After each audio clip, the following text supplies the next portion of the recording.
Hey guys, my name is Dave and I work for Tentworld Online. Today I want to have a quick chat to you about how to extend the life of the ice in your icebox. I'll break this thing down for you into 3 easy steps.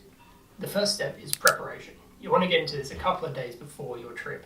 That does mean chilling out anything that is going into the icebox, preparing the ice to go into the icebox, as well as cooling the air inside the icebox itself.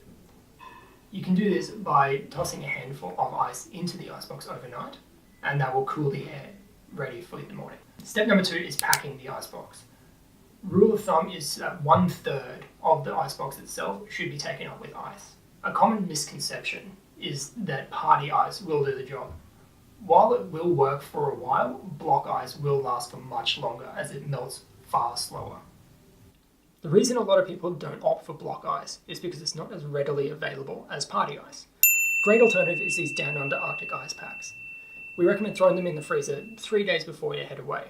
They will freeze to a lower temperature and then will last a lot longer than normal ice. Best part, they're non-toxic, so you don't have to worry about that.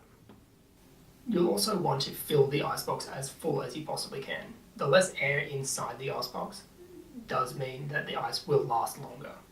Another trick you can use is to know what's going in there and where to put it. Meat will want to go towards the bottom, veggies and drinks can go towards the top. I've got a 20-litre icebox here, so I've grabbed a 2.5 kilo ice block. They do come in different sizes to suit whatever icebox you do have. What you want to do, put that in the bottom there, fruit, veggies, drinks on top, then some party ice.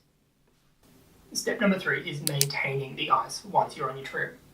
Another trick you can employ is to shield the icebox from the sun. If you keep it in the shade or even drape a wet towel over the top. It is also important that you don't empty out any of the melted water.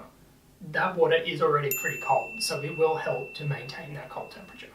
The insulation in all of our ice boxes is pretty good, so if you're just heading down to the park for a few hours, toss some party ice in and it'll do the job. But if you are going away for an extended period, I'd certainly recommend keeping these suggestions in mind as it will help to keep your ice lasting a bit longer. Thanks for listening. Happy camping.